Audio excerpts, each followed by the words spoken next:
Are you a current or future physician assistant wanting to learn more about finances? Then join me on this journey to become a PA the FI way. Hi, my name is Kat, and I'm a practicing certified physician assistant who will be your host. It took me 5 years after I started practicing medicine as a PA to thoroughly dive into my personal finances after I discovered the concept of financial independence. I want to use what I have learned to help you avoid some of the financial mistakes that I have made while sharing some of the financial wins that I have had along the way. Join me as we discuss financial strategies to guide you to becoming a physician assistant on the way to financial independence.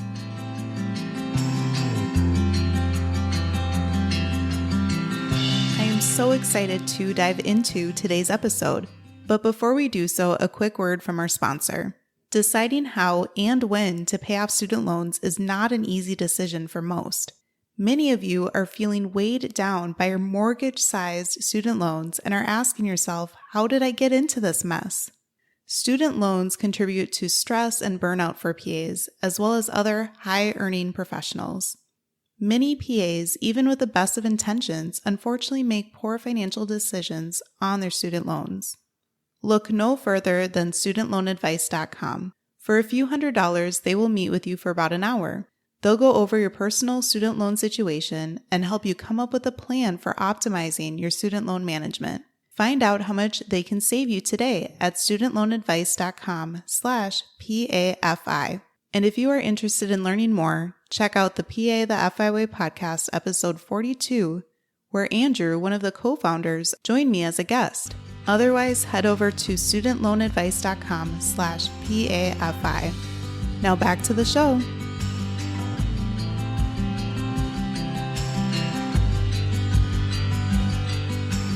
Welcome back, everyone, to the PA the FI Way podcast. I'm your host, Kat, and I'm so excited for today's episode because the gal that we're going to be talking to is super fun, and she's going to share tons of information, particularly about Locum Tenens. And I think that this topic will be super informative for a lot of current and future PAs. So I'm really excited about the topic that we're going to be talking about today. So welcome to the show, Caroline. Thanks for joining us. Hi, yes, thank you. Thanks so much for having me on. Yeah, super excited to talk about the different aspects that we're going to talk about Locum Tenens, as well as how that can pertain to financial independence. So thanks so much for joining. And can you introduce yourself, Caroline, and talk about what kind of PA you are and things like that? Yes, so my name is Caroline. I've been a physician assistant for the last 6 years. I initially started off in inpatient psych, then moved to hospital medicine, then family medicine, and now for the last little bit over a year, I've been working in locums. Very cool. Do you mind sharing, going back 6 years ago, right after PA school, do you mind talking a little bit about the amount of student loan debt that you had, as well as how you had described to me earlier, how you feel as though you were self-proclaimed, quote, broke at that time as a new grad? Yes, I think at the time, I don't think I recognized how broke I was, but looking back, I was broke. So I ended up taking out the full amount for my student loans to cover my housing, transportation, medical supplies, everything. And that ended up being about $90,000, which over the course of the 4 years before the moratorium on student loans, it had accrued an additional $25,000. Wow. So when I graduated, I just felt like I was under this huge, just mountain of debt. And fortunately, I had got a job a couple months before I graduated that was going to be starting about 2 months later. So after graduating, I was able to come back home to my home in Nashville, and my sister let me stay with her because I did not have any money to my name. So I stayed with my sister for a few weeks, and she let me stay there for free, and she fed me. And in exchange, I helped her and her husband with her 2 children that were in elementary school at the time, taking them to their activities. And It was a huge lifesaver for me. But then I had to get myself to Minnesota to start my first job, and I had to rent my apartment and I had some moving expenses. So the place where I was hired, they did have my moving expenses covered, which was awesome. But I wasn't going to get that reimbursement for until my first paycheck. Oh, So wow. I had to figure out how to get there. Sure. So I opened up my first ever credit card, which was kind of terrifying for me. But it was one of those credit cards with zero interest introductory fee for the first 12 months. So I knew that I could put a balance on that and then pay it off when I started getting paid. So I took out the card. I was able to get myself to Minnesota by driving there. But then when I got there, my supplies hadn't arrived yet. So my bed, like none of my belongings were there. I only had what I could fit in my little Honda Accord. So for the next few nights, I didn't have money for a hotel. So I actually had to sleep in the common room of the apartment complex I was living in Oh, my and to sleep goodness. on that couch. Wow. Uh, which looking back, I'm like, oh my gosh, I can't believe I did that. But eventually my things arrived and I had a little bit left on my credit card that I could spend. So I went and got some food at the grocery store. But then once my job started, I realized that I could actually charge my food from the cafeteria to my future paycheck. So I Okay. was like, oh, what a way to have some money until my paycheck comes in a few weeks.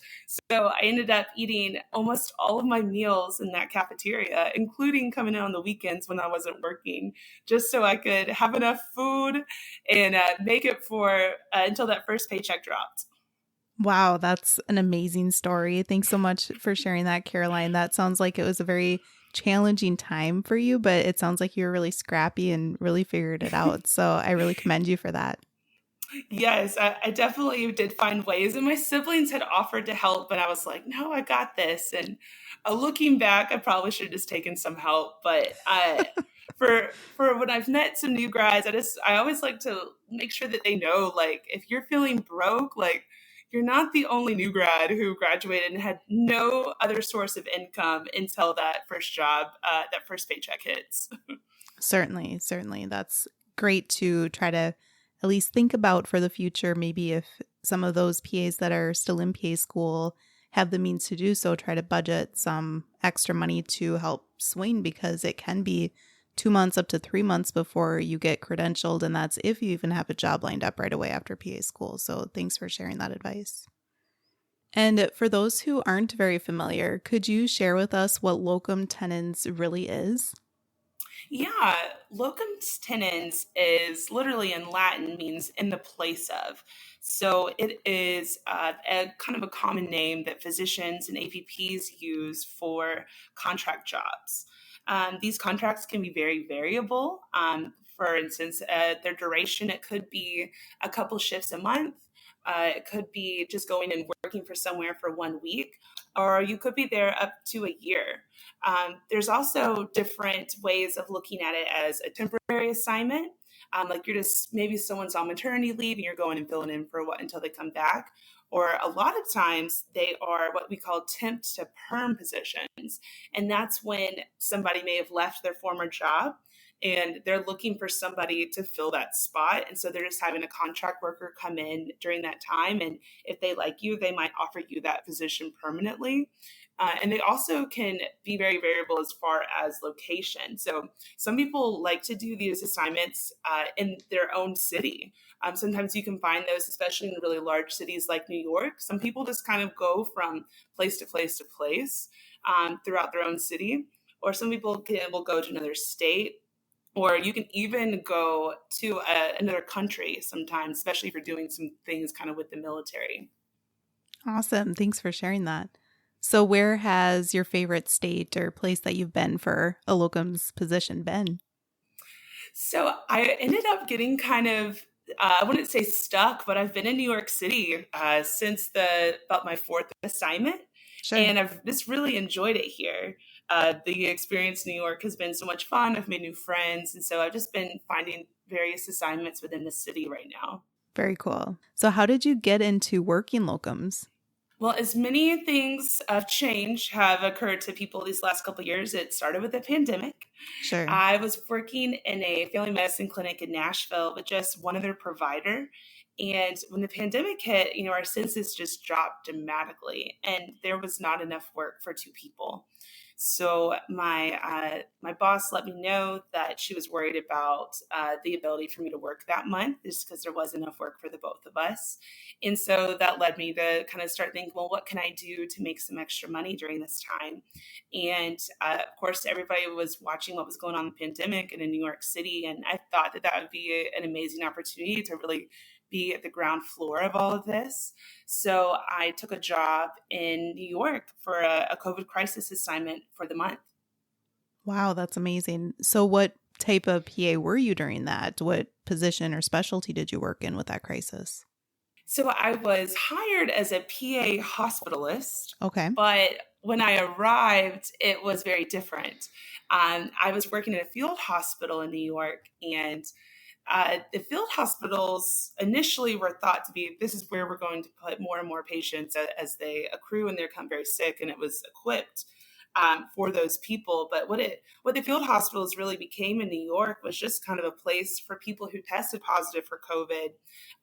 They weren't that sick, but maybe their families didn't feel comfortable with them coming home, or maybe they lived in very small apartments. They couldn't socially distance by going home, or maybe they were just patients who had severe mental health issues and they were showing up to the ER, happened to test positive, and so there wasn't anywhere for them to go. So this Sure. field hospital experience actually really became more of a kind of a holding area for patients slash a psych unit, which Okay. was pretty interesting because not many people there had a background in psych.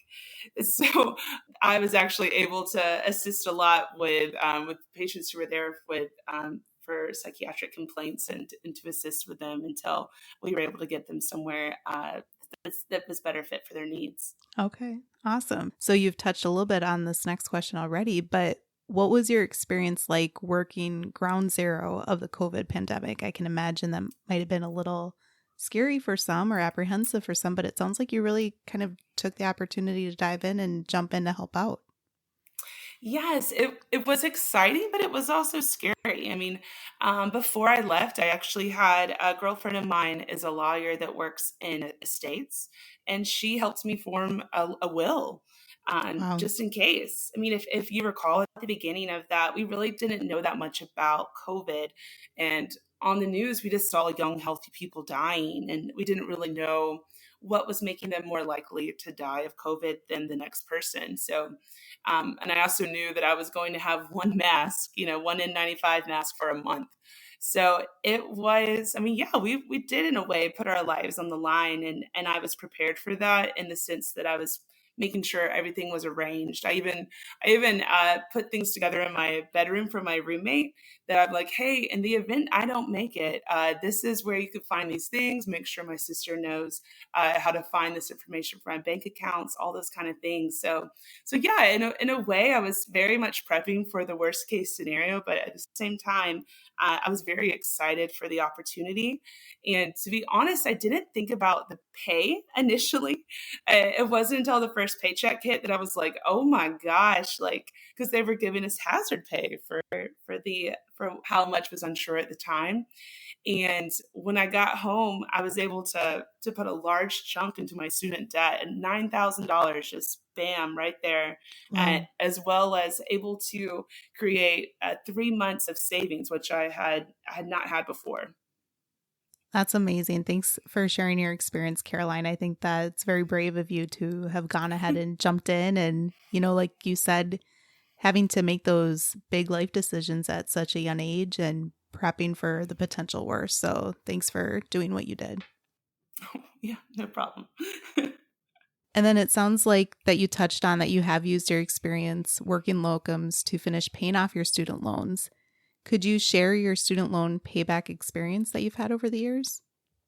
Yeah. So when I initially started paying off my loans after, the first two paychecks at my job went to paying back my credit card debt that I had accrued for that 1 month period, Sure. and also did $1,000 into my savings. So I very much followed Dave Ramsey's method at the beginning, because I hadn't really been exposed to much, and Dave Ramsey's huge in Tennessee. So I just kind of went by his philosophies with money. So Totally. I created that $1,000 savings account, and then I started to use the snowball method. And so I paid off my smallest loan first and kind of ignored the interest rates. And that was definitely gratifying to see, like, oh, poof, like no more, that loan's completely gone, no more interest coming off of that. And that was the method that I took. Nice. It sounds like those psychological wins were motivating for you as you continued to pay off your student loans. Yes, they were a very large win. But since starting locums, I was able to really magnify the amount that I was paying towards my student debt. So, in the 5 years after graduating, I was able to pay $77,000 into the debt, and I was, pretty proud of myself. I was excited for the work that I had been doing. But this last 12 months, I was actually able to pay $38,000 into that debt. So, uh, over half of what I had paid already, I was able to pay this past year. That's amazing. That's very impressive. Great job on paying off your debt and doing it aggressively. That's great. Can you share what some of the pros of working locums as a PA are? For me, the biggest pro would be the flexibility. Sure. Uh, I really like that I'm able to have these prolonged periods of work followed by a prolonged period of not working. You're also able to avoid the office politics when you're a locums provider. I'm sure everybody has that experience when you're working in an office. You've got that one person you work with that's just like driving you insane, uh, or you're always hearing things from administration that just like, all you gotta always meet all these requirements. When you're a locums provider, they don't really mess with you as much for those kind of things because they know you're not going to be there very long.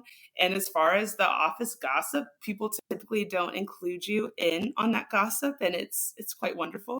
Sure. That makes sense.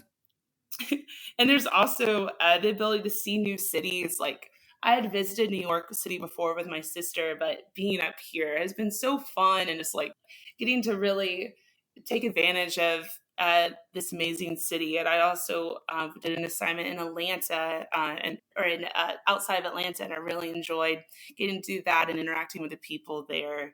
I've made some new friends on locums assignments, even if they're just friends for the week, friends for the month.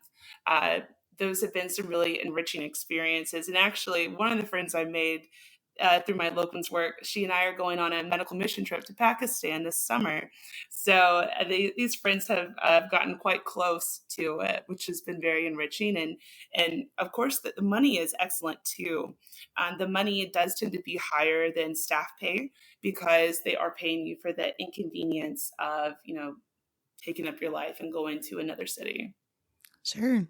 Well, thanks for sharing all those pros. It sounds like there's quite a few to certainly consider working as a locums PA. So thank you for sharing those. And then going back to, some of the office politics and things like that, do you feel as though the local, clinics or hospitals or things like that, when you are working as locums, do you feel as though they're just thankful to have you there? Or do you still feel as though they're kind of like, okay, you need to be meeting this criteria, doing, seeing this many patients, meet this quota? You know what I mean? Do they still kind of have a high expectation for you in all of those aspects? Or are they like, thank you so much for being here, do what you can, type of thing? Yeah, I think that the gratitude is definitely there, and it's nice. They're not just like you're going in and filling positions that they were lacking before. So these people had been working down a person, and now they're able to take off more time. They're not having to do mandatory overtime. So there is some gratitude there. I know I've heard amongst like for travel nurses that sometimes there is some resentment that can happen, especially since the travel nursing rates are so inflatedly high. Like they actually are higher than APP rates right now. Yep. And I know that can cause some disagreements, and it can be very challenging. But as far as my experience has been so far, since our rates are not as inflated as the RN rates are, people have been quite kind to me and appreciative. Awesome. Great. So now that you've covered some of the pros of working as a locums PA, can you share what some of the cons are? Yes. So some of the cons would be the lack of job security. I would say that this is the thing that I think people aren't as aware of when they're deciding if they want to do locums or not. It's just that you're not guaranteed this contract.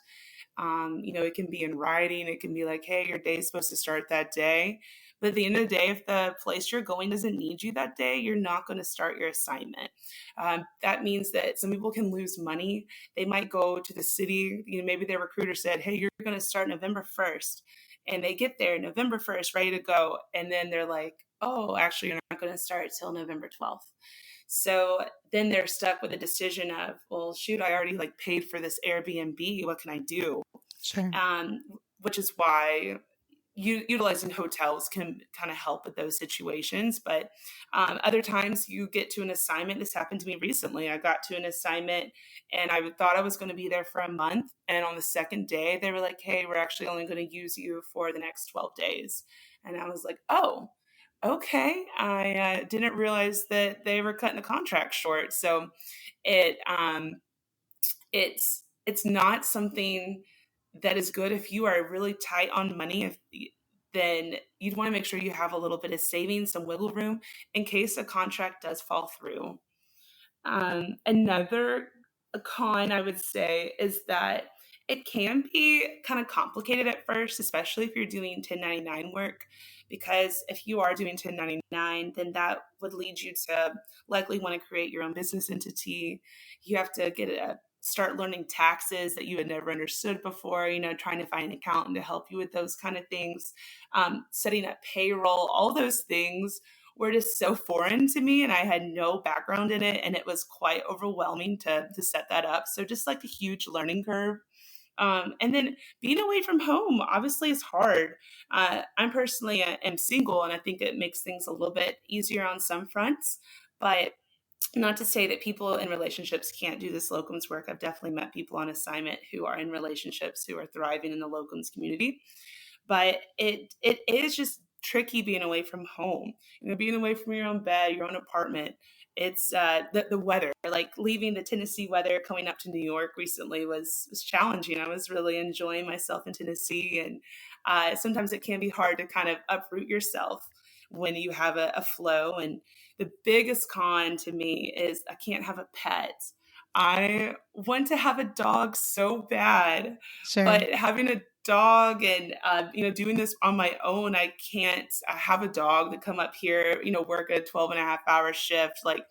How would I arrange Rover and all those things from the hotel? So, or having to have a dog sitter at home for weeks at a time. It makes it to where I can't have a dog, and so that's the most tragic part, I would say. Well, I am sorry to hear that you can't have a dog and that you do find it tragic, but I hope one day, Caroline, that you get the best dog that you ever wished for. That's what I hope so too. I will have the dog figured out by then. I'll know exactly what I want, and he will be named as some derivative of a Harry Potter character. And, there you go. I'm excited for that day. There you go. That's great. Thank you. And then for working locums, how does insurance, malpractice, and all the other benefits work? Yeah, so this is, I would say, a very common question that I've seen in the various Facebook communities for locums is people are like, how the crap do I do health insurance? How will I save for my retirement? Those things do take some investigating, and so I'd like to be able to share that. The first question is about the health insurance. Yeah. Luckily with Obamacare, it has made it a little bit easier for people that are self-employed to get their own health insurance. So I personally get it through the marketplace at healthcare.gov. They have bronze plans, silver plans, gold plans. It's all just priced based on how frequently you think you're going to use your insurance. And it's also based on the state that you call home. So when you look at a state like Tennessee that has less taxes, the rates for our self-insurer is much higher than in places like New York City, which is a tax-heavy state. So those are things to keep in mind, that your insurance premium can be quite elevated. It can be over $500 at times. Wow. Uh, but it is quick to set up. Like you can set it up in less than 30 minutes and then boom, you have your insurance. Okay. There's also some companies that will pay for your health insurance. So these are companies that do the W-2s. One company that's really well known for doing that is a company called Comp Health. So uh, they will cover your health insurance to a certain amount, and they will even assist you with a retirement account as well. The drawbacks to using companies like that for your health insurance is, let's say you do one assignment with Comp Health, and then the next assignment you take is with another agency. You wouldn't be able to continue that health insurance. You either have to do that over Cobra, or you would have to switch to a Obamacare plan, which would, of course, make you lose any of the money that you had already worked up towards your deductible. Sure. Yeah, that makes sense. So the companies like Comp Health, they will cover your health insurance and even go into a retirement plan. So that helps you not have to figure out these other ways of saving for your retirement. But there are actually opportunities in America for you to have individual retirement accounts, or IRAs, completely separate from your employer. One is called the SEP IRA. It's the most simple to set up, I would say. You could set that up with somewhere like Fidelity or Vanguard. You can set that up pretty quickly, and it doesn't require a lot of documentation. And you're able to contribute like 50 something thousand dollars into it a year, and use that for your retirement account. There's another option you can do that I personally do called the solo 401k, or the self-directed 401k. I would say that's the most popular. Like, the MDs are the most likely to have those. They're very popular in like the niche of the locums world. It's like people sing the praises of a self-directed 401k just because there's more versatility with it. For example, in 2021, you were able to contribute 19,500 as an employer to your solo 401k. So my employer is my business that I created. So business me is able to contribute that much, but then employee me of my own business is able to contribute an additional 25% of whatever salary it is that I pay myself. So Sure. you're really able to get a lot of money into that account that you can utilize again when you turn 59 and a half. The same kind of rules apply. But there's also an ability to withdraw money, and you can pay yourself back up to a maximum of $50,000, and over a period of a certain number of years you got to pay yourself back that money. And you're also able to use it to invest in investment properties as long as you don't live in them. It's a very versatile account. It does take some setting up. I did have to use a servicer to do this for me, and it initially just felt extremely complicated, but looking back, I think it was just my naivety to understanding how these things work. But yeah, having that as a way to fund my retirement after the age of 59, that is pretty cool that there's these other options. Awesome. Thank you for sharing about health insurance as well as about retirement accounts. Do you mind touching on how malpractice works if you are working as a locums PA? Malpractice is almost always going to be covered by the agency. Some would Okay. say if they're not covering your malpractice, then you should just find another agency. It is pretty standard practice for them to cover your malpractice. There have been times during the pandemic where there's been a lot of agencies that have come together just because of the lot of need for COVID, especially when it comes to like COVID testing, COVID vaccine jobs. There have just been so many of those that I know that I've met people who struggle to find the proof of malpractice insurance in their policy from when they started with them. And that, of course, can cause pause and sometimes will lead people not to take the assignment. With COVID, there is a way of trying to mitigate the liability of providers. And so most states have very aggressive, like, you cannot be sued for anything that has to do with COVID.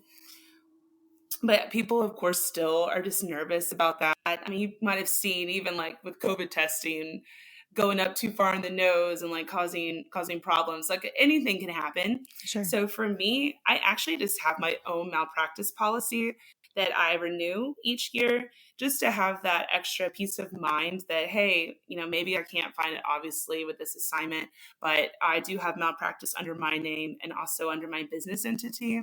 And that gives me some extra calm in that. But I would say majority of people would not spend the money to have their own malpractice. Great. Thank you for sharing all those details. I think that was all very comprehensive and a lot of good information. So let's say that there are some PAs out there that are listening to this and they're like, okay, this sounds pretty interesting. I think I could see myself potentially working as a locum tenens PA. How in the world would a PA become a locums PA if they are interested? Where would they start? Yeah. Oh my goodness. So trying to figure out where to start was actually one of the things that prompted me to create the Facebook group that I have now on APP networking for locums newbies, because I found it so overwhelming. But I would say the first step is really to just take a look at your personality. I know that you did a podcast recently about how your personality interacts with your career choices Sure. and your roles as a PA. And I think that with locums, that's a good place to start. It's just like, ask yourself, can I really deal with the uncertainty that comes with locums?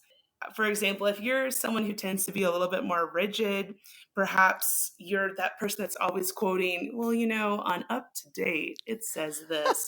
Or you're that person that has like a certain way they're going to treat this illness, like a COPD exacerbation. You're always going to follow these steps.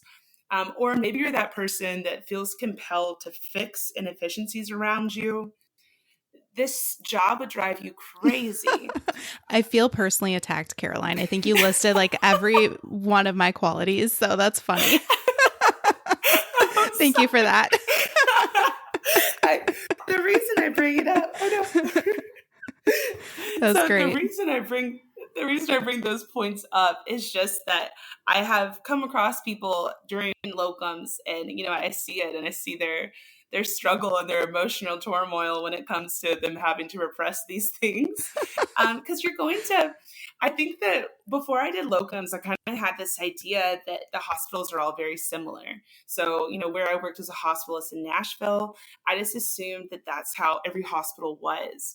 But then I started doing work in New York, and I've been in a couple of different hospital systems since I've been up here, and they're dramatically different. Even as far as do they like to use olanzapine or Haldol for patients when they get upset? Sure. What antibiotic regimen do they like to use for like a COPD exacerbation, pneumonia? They're all going to have their own styles of what they like to use, even like medications they use at night for sleep. Like, you would think that these would be more standard, but they're not. There's very much a culture to medicine. I've learned since working in different parts of the country, and even a different culture of how you communicate with patients. Like, I can say in Tennessee, the way that we communicated with patients, at least at the one hospital I was in, kind of tended to be a little bit more like, we would give them information and then we'd be pretty honest about what we think is the best next steps. But my experience in New York has been a little bit more of having more decision making on the patients, and not as much, a little bit less paternalistic. And you can kind of say what you will about that, which way is better. But it was something that I had to adjust to a lot, and initially I found quite frustrating. But there is just very different styles of medicine, and you're going to have to just adapt. You might think your style is the best style, but they don't really care. You have to start to adapt to the way that they want you to practice medicine at their hospital. Sure, that makes sense. And in general, you also just need to be able to adapt quickly. Like, I'm never going to claim that I'm the smartest person in the room or that I know a ton about medicine. I have many inefficiencies in that area, but the ability to adapt quickly, I think, is what they want the most, because the training period for going on a locums assignment is very brief. For example, at a hospital I was in last month, I came on the shift. It was my first day. I got my badge. Um, I met with someone to get my schedule, and then I went to this hospital ward. And within about 10 minutes, they said, "Okay, these are going to be your 4 patients. I need you to read up on them, go pre-round on them, and be ready to go." And I was like, "Whoa, what?"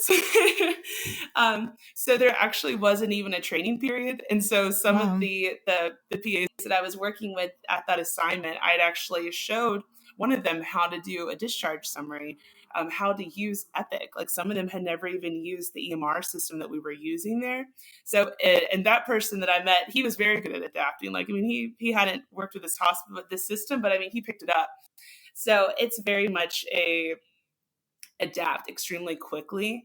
To sometimes people will probably be surprised about how much you're expected to know, and so that's why they usually say that you need to have at least 2 years experience before you get into locums in a particular field, because people are going to have very high expectations, and they don't want to pay to train you. They're paying a lot of money for you. They don't want to spend days and days training you. They want you to get a quick training and then be ready to go. Sure.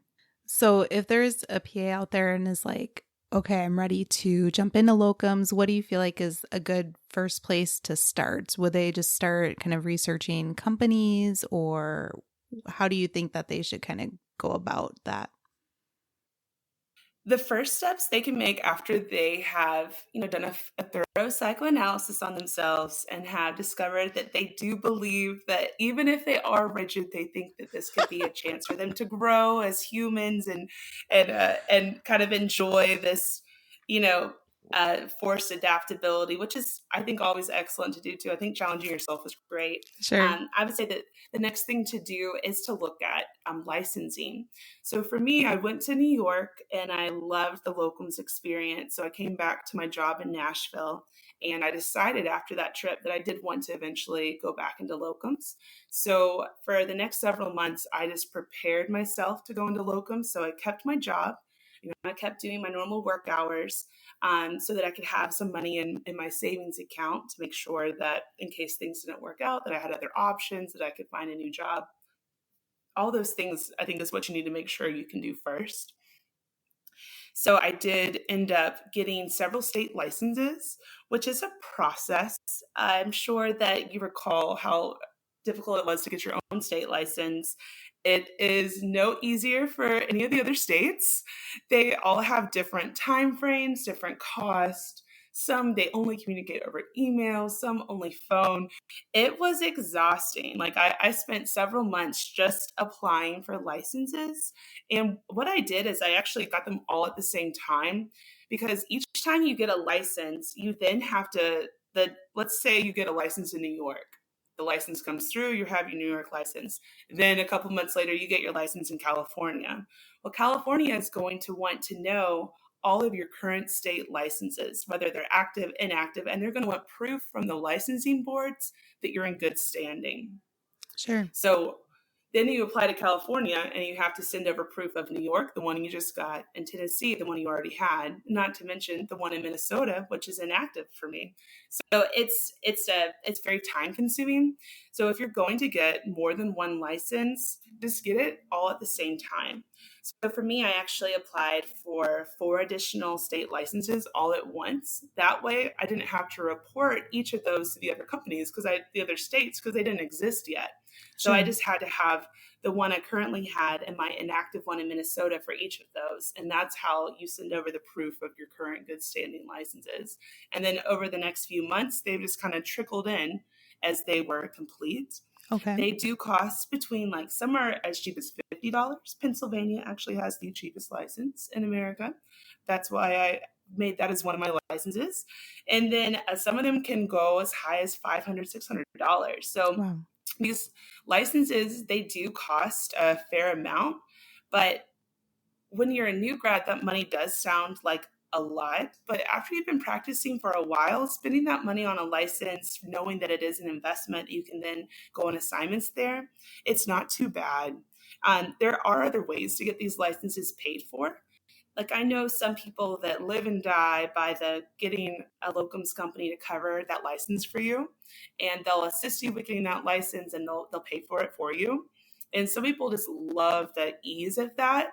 I personally, with my personality type, don't like feeling like there's a control there. Like if they get a license for me, then I feel like I somehow owe them something. Like I have to eventually work an assignment for them, and that brings me a little bit of anxiety. So I very much like to just get my own licenses, not worry about what other companies are wanting from me. And then when it comes time for me to use them, then they're there and ready to go. It is an advantage to have licenses up front too, because some places that you'll apply to, they'll say license must be in hand. And so if you don't have that license in hand, then that's one less job that you can apply for. And sometimes the competition can be pretty strong with some of these locums assignments, especially the higher paying ones. So having a license in hand is going to give you a large advantage over your peers that are also applying for that same position. Very interesting. So it sounds like you chose PA because it was kind of one of the cheaper licenses to apply for. But what prompted you to apply for the various states that you did apply for? Was it the fact that you eventually wanted to visit them? Was it the fact that some of them are just known to always have locums positions posted, or kind of a variety, or family perhaps to stay with? Or what prompted you to decide which states to apply to? All the reasons that you listed are valid reasons to consider when getting a license. My personal reasons was looking for opportunity. So the more populous a state is, the more opportunities are going to be. So New York and California are two really good licenses to have because they're such populated states. So that's how I chose those. Texas is also a very populated state and has a lot of opportunities as well. But when I looked at their licensing process, it looked just ever so slightly more complicated. And at that point in my life, I was like, I got to make some decisions. So I stuck with just New York and California. Pennsylvania I chose because it was so cheap. It did take 5 months, though, to come through. Wow. And then the other one I picked was Alaska. And I picked that because I just thought, what a cool opportunity to go and work in Alaska. And they tend to have some very unique positions there. Alaska has, a large population of natives there. And you can go and work on various reservations. You can work around this. You can work in fisher communities there. Just opportunities that don't exist in every state. But you can find similar opportunities in like South Dakota, North Dakota, Wyoming, and Washington as well. So I just kind of wanted I wanted a license that could give me a unique experience that I couldn't find in the states I'd already applied for. Very cool. I think that you touching on a little bit of the headaches of applying for all those licenses brings up a great point that I have heard that there's some legislation consideration of perhaps having this kind of blanket license for PAs and, very likely other medical providers as well. But it would be so nice and so convenient if there were some type of blanket, all the states are covered, medical license that we could practice under. Have you heard about that at all anymore working in the locums field? The main thing I hear about working in locums is just the sheer jealousy of the compact license of a nurse. Okay. Tennessee is a compact state. And so a nurse, if they live in one of the compact states, if that's like their home, then they're licensed in like, I don't know, 10, 15 other states. It might even be more than that. And the ease is just there, and it makes it so much easier to travel. So travel nursing has just progressed a lot further along than APP and physicians have. I have heard rumblings of of doing that. People have talked about that because it's not like with lawyers. A lawyer, they have to learn they have to learn the laws in each state that they practice in. And I recognize not every state is the same when it comes to their state laws. But when it comes to a physician and an APP, I mean, we're just practicing medicine, and there's not these big differences. And it's not like that's even a part of the licensing, is knowing the differences between the states. It is just a lot of red tape, and I'm hopeful that one day that does change, and that will make locums feel more accessible to people that don't already live in these states that have a high locums population. Yeah, definitely. I believe the area that I have most heard about the rumbling, so to speak, is in the area of virtual medicine. So telehealth, telepsych or those types of areas. So maybe one day something like that will happen. And it seems as though it would be very convenient for both providers and patients. Yes, and I think COVID can help to spur that along, because even like I got a Georgia temporary license during all of this because why not? It was just so simple. I am going to let it expire. But it was a license that I was able to get in maybe 2 days. I just had to submit proof of my NCCPA scores and one other thing, I can't remember what it was. It was so simple. And I was like, why can't all licensing this be this simple? And there was a lot of states that were doing these temporary licenses. So it's like, I think that COVID proved that it's possible to make these licensings quicker and less invasive. So I hope that that does spawn on this trajectory of having less and less time spent towards licensing. Yeah, definitely. I completely agree. I think it would be very nice if some of those changes were made in the future. And then, Caroline, do you recommend certain locums companies over others? I don't know if you want to say any particular names. It's totally up to you, but it could be helpful for some of the listeners. And do you have any particular advice when PAs are considering signing up for a certain company? Any, red flags to think about, or, attractions, benefits, things like that to look for? I started locums during the pandemic, and so things were very different amongst the companies during that time. And so I don't have a lot of experience with the traditional big names that people have heard of, like Comp Health and Barton Associates. I do know that there's sometimes people will kind of get hate for a certain locums company, and it'll just be, echoed across Facebook, like, this company's the worst, never work with them again. But then someone will always chime in and say, I had a great experience with them. I think that there are good and bad to all of the assignments. And I think that having a great recruiter can make a traditionally bad company seem really amazing. And and some people love sticking with just one company and being loyal to them and sticking with that recruiter and just always doing each assignment with that company as they feel more and more comfortable with it. And I would say the most important way for picking an assignment is just picking a locums company is following what's most important to you. For me, it was high pay. I wanted high pay more than, great user experience.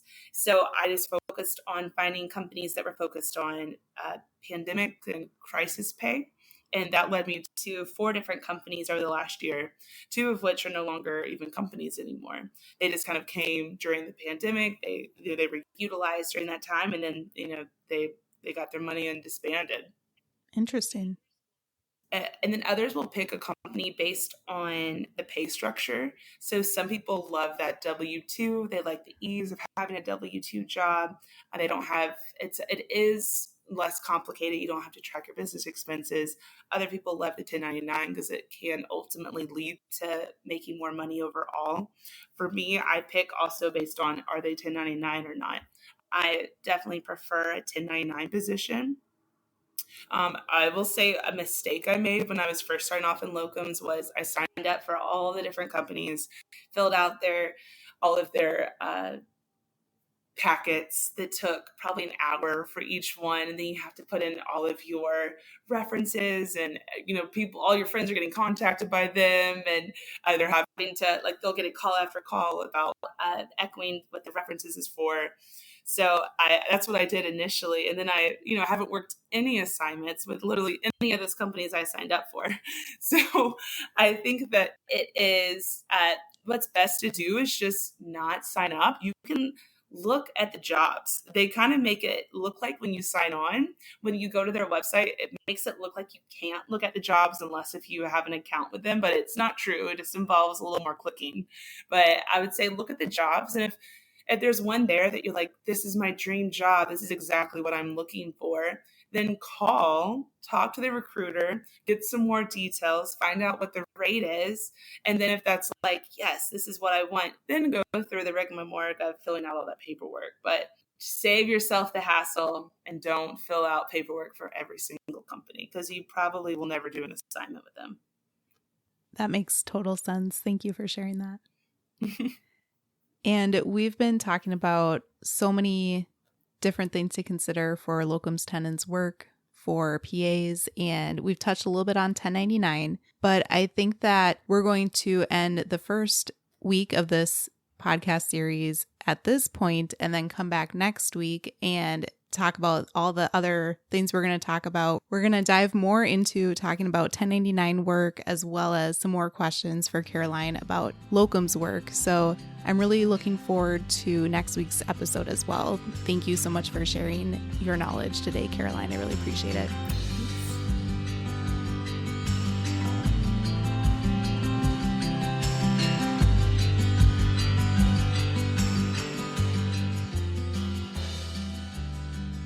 Thank you for tuning in, and I hope that you decide to continue to join me along this journey of becoming a PA the FI way. Please take a moment to press the subscribe button on the platform that you are listening to this on, but more importantly, consider sharing with another current or future PA that could benefit from the information that we reviewed in this episode. Take care and have a great rest of your day. Until next time.